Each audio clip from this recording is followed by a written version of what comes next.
Ne menası var her gün küs barış, ayrı yaşıyor onsuz da bu ne yaşayış. Ben barışmış ol her şeyle, sen de barış. Özümüz öz hayatımızı mahveledik, biz onsuz da hayatta çok serfiledik.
Çok sevirem ama alınmır ne edip, birimiz son koymalıyık, ya sen git ya da ben gidip.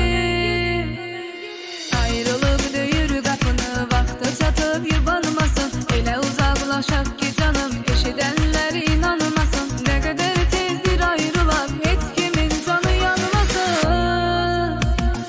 Ne menası var her gün küs barış, ayrı yaşıyor onsuz da bu ne yaşayış. Ben barışmış ol her şeyle, sen de barış. Özümüz öz hayatımızı mahveledik, biz onsuz da hayatta çok serfiledik. Ne menası var her gün küs barış, ayrı yaşıyor onsuz da bu ne yaşayış. Ben barışmış ol her şeyle, sen de barış. Özümüz öz hayatımızı mahveledik, biz onsuz da hayatta çok serfiledik.